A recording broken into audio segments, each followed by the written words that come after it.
27. Et c'est comme ça qu'il faut voir ce bouquet, je dirais, de lois que j'ai contribué à mettre sur pied, qui me vaut aujourd'hui donc d'être banni des États-Unis, c'est-à-dire, et on va y revenir parce que c'est sans doute pas pour la raison qu'on croit, je vais y revenir.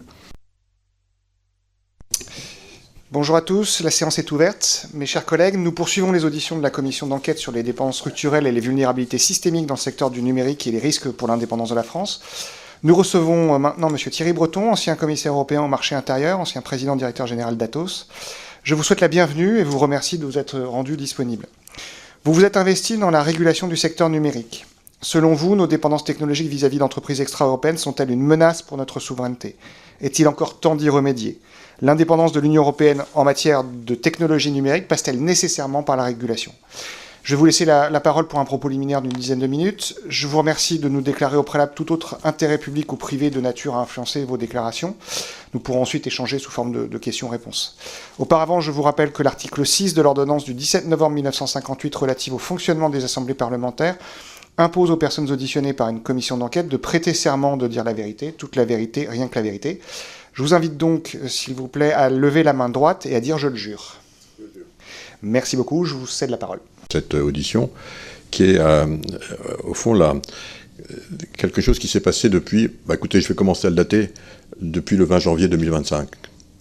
20 janvier 2025, ça ne vous a pas échappé, c'est l'avènement de Donald Trump comme 47e président des États-Unis. Et depuis cette date, effectivement, beaucoup de choses ont été bouleversées dans le monde. Et en particulier, il me semble, s'il y a un élément à retenir peut-être, c'est la perte de confiance. Or, notre architecture de sécurité, et notre architecture tout court, depuis l'après-guerre, et en particulier pour nous, en Europe, mais aussi en France, et j'allais dire d'une façon générale, peut-être en Occident au sens large, même si ce terme aujourd'hui est en train de perdre de son sens, nous étions, je dirais, nous avons rebâti ce monde d'après-guerre, bouleversé, chamboulé, détruit, sous cette espèce d'arc, avec une pierre angulaire qui était la confiance. Alors, ça se traduisait évidemment pour notre architecture de sécurité. Pardon de partir peut-être d'aussi haut, mais je crois que c'est important parce que c'est pour qualifier évidemment nos besoins dans ce nouveau monde qui se dessine, qui n'était peut-être pas nécessaire dans celui dont j'estime moi qu'il vient de, j'allais dire, s'effondrer. Cette pierre angulaire qui tenait précisément cette architecture, à l'abri de laquelle nous nous sommes développés, cette pierre angulaire, c'était la confiance. Alors, j'allais dire, s'effondrer. Cette pierre angulaire qui tenait précisément cette architecture, à l'abri de laquelle nous nous sommes développés, cette pierre angulaire, c'était la confiance. Alors on pouvait la traduire évidemment d'abord dans les accords commerciaux. Un accord commercial, c'est basé sur la confiance. Et c'est encadré par la loi qui va veiller que cette confiance est respectée. Un accord, par exemple, de commerce international, par exemple, que supervise l'Organisation mondiale du commerce, c'est basé sur la confiance. Le fait que lorsqu'on a une relation contractuelle, y compris à un niveau d'État, ou plus large encore, à un niveau d'un continent comme l'Union européenne, qui a, on le sait, la compétence exclusive dans la gestion des relations internationales, basée sur la confiance.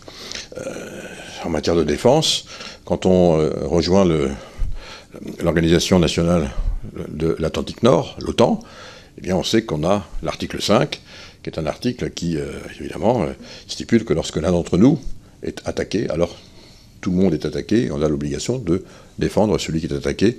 Cette obligation est basée sur la confiance. Lorsque on signe un contrat et qu'on sait que, par exemple, on va traiter de données qui sont confidentielles et que personne d'autre que ceux qui y ont accès vont avoir accès, c'est basé sur la confiance, y compris par rapport à des fournisseurs. Voilà. On va parler évidemment peut-être du Patriot Act, on va parler du Cloud Act, on va parler effectivement de ces nouvelles lois qui brisent au fond cette notion de confiance. Donc je voulais juste peut-être commencer par cela, parce que je crois que c'est très important de voir que ça c'est le monde dans lequel on est. Il a fallu 70 ans pour bâtir cette architecture, quelques jours, minutes, heures, pour la fracturer puis la faire effondrer, et on est désormais dans ce nouveau monde. Et voyez-vous, mesdames et messieurs, quand la confiance n'est plus là, pour bâtir précisément les relations entre des États, entre des supra-États, entre des entreprises, voire entre des citoyens, parce que vous êtes législateur lorsque vous ne siégez pas dans des commissions d'enquête. Et en tant que législateur, vous organisez précisément le droit, l'état de droit, basé sur la confiance. que vous demandent les citoyens pour établir leur vivre ensemble. Et lorsque cette confiance n'est plus là, c'est qu'est-ce qui se passe? C'est remplacé par les rapports de force. Alors ça, on le voit, non, mais sincèrement, le sujet est extrêmement important, parce que dans l'espace informationnel, précisément, moi, qu'est-ce que je me suis efforcé de faire? Je me suis efforcé de mettre de la confiance. Et ceux qui ne veulent pas de la confiance se sont efforcés à la mettre à mal, y compris à essayer de pénaliser, de punir, de bannir celui qui était vu comme ayant été l'architecte, c'est comme ça qu'on m'a qualifié, en tout cas, pour justifier le fait que j'étais désormais interdit de séjour aux États-Unis. Certains disent banni, parce que précisément, j'ai contribué, c'était mon travail, donc je n'en tire aucune gloire, de proposer aux co-législateurs, donc les co-législateurs, c'est évidemment le Parlement européen et c'est le Conseil européen, de bâtir une architecture de confiance dans cet espace informationnel. Parce que quand il n'y a pas de confiance dans l'espace informationnel, alors qui sont ceux qui vont se substituer à ce manque de confiance? Ce sont ceux précisément qui vont fournir des services hors contrôle, hors règle d'état de droit. Et à ce moment-là, on livre nos enfants en particulier, nos adolescents, nos préadolescents, mais pas que, nous aussi, notre démocratie, à ceux qui n'ont pas reçu mandat pour ça et qui vont faire appliquer leurs propres règles. Parce que, évidemment, pour la première fois enfin, on a le DGA. Le DGA, c'est le Data Governance Act, qui va définir dans les données qui sont générées par les activités publiques ou gouvernementales, lesquelles on peut utiliser, lesquelles sont complètement strictement réservées à l'activité, l'entité publique, lesquelles peuvent être partagées pour créer précisément de l'activité ou des services, le DGA. Donc car en fait, il faut bien, vous voyez bien, dans cette nouvelle économie, dans ce nouvel espace, il faut voir les données qui sont des données stratégiques, structurées, les données qui peuvent être utilisées pour créer de l'activité et créer du service. Mais encore faut-il mettre la barre. Sans ça, c'est la jungle. Et sans ça, on est ouvert à des class actions, des discussions juridiques sans fin. Donc on met du droit et donc de la confiance. Pas d'innovation s'il n'y a pas de confiance. Je le redis, pour que ce soit bien clair. Pas d'innovation s'il n'y a pas de confiance. Et donc tous les idiots utiles qui disent qu'aux États-Unis, on innove, en Europe, on régule, sont les idiots utiles, pardon de le dire, je ne veux pas être méprisant avec personne, c'est un terme générique. Les idiots utiles qui vont se faire le porte-voix des GAFA, qui le disent en veux-tu, en voilà, parce qu'évidemment, ils ne veulent pas qu'on fasse ça pour continuer leur hégémonie. Données personnelles qui étaient générées, donc, à travers, justement, l'interconnexion Internet, donc au début des années 2000. Et pourquoi c'est apparu aux États-Unis, puis ensuite en Chine? C'est pas parce qu'on est plus idiots que les autres, mais c'est parce qu'ils avaient, eux, l'émergence, la possibilité d'avoir accès immédiatement à la création d'un marché de 330 millions de consommateurs, alors que nous, on était 27, avec 18 langues, des barrières, 27 régulations ou tentatives de mettre de la régulation, souvent du reste orthogonal d'un pays européen à l'autre. Et au fond, alors qu'aux États-Unis, un jeune qui décide au bout d'un an d'abandonner ses études en première année de BS de Harvard et qui va créer un annuaire, ce qui est une très bonne idée. Moi je suis ingénieur, voilà, c'est pas non plus, comme on dit dans mon jargon, de la rocket science, quoi. Il va créer un agenda, et cet agenda c'est Facebook, oui d'accord, Facebook, voilà, comme ça je peux identifier qui est à Harvard. Tiens, ça marche, c'est sympa, ça match, je vais pouvoir l'élargir, et puis comme il y en a 330 millions, ça va vite, et on commence à avoir le développement, et c'est comme ça qu'est né Facebook. Et les autres sont tous nés de la même façon.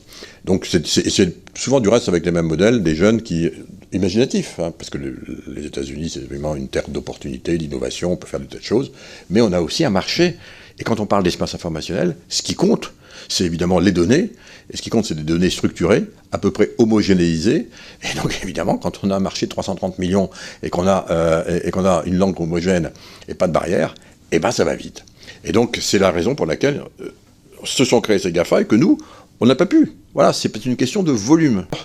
Parce que, quelque part, ça vous permet d'avoir un service gratuit, et parce que vous donnez vos données, l'accès à vos données, vous allez avoir le service gratuit, on va à ce moment-là l'utiliser pour la publicité, et puis la publicité targetée, etc. Bon. Et donc là, on a mis du droit. Ça, c'est le Data Act. On a ensuite le DSA. L'idée, ça, c'est mettre des règles de droit dans l'organisation sociale. On a une organisation sociale intense, évidemment, dans les réseaux sociaux, et on y passe un temps important. Et ben, vous passez votre temps, à juste titre précisément, d'organiser l'espace social physique, et mettre le plus possible des règles de droit. Vous le faites au niveau, évidemment, de l'État, vous discutez, évidemment, avec les collectivités locales, avec les maires. Enfin, on se partage ce travail, qui est un travail extrêmement important. Dans l'espace informationnel, il n'y a rien. Donc on a essayé de faire en sorte, avec mes équipes, tout simplement de transposer, de faire remonter progressivement donc ce que vous avez fait, l'historique de ce que vous avez fait dans l'espace physique, dans l'espace informationnel. Et je prends des exemples très simples. Dans l'espace physique, qui sont malheureusement trop d'actualité en ce moment, on n'a pas le droit de proférer des propos antisémites. On n'a pas le droit de proférer des propos racistes. On n'a pas le droit de faire l'apologie du terrorisme. Et bien dans l'espace informationnel, où on passe désormais plus de temps que dans l'espace physique, non plus. On n'a pas le droit de faire l'apologie du terrorisme.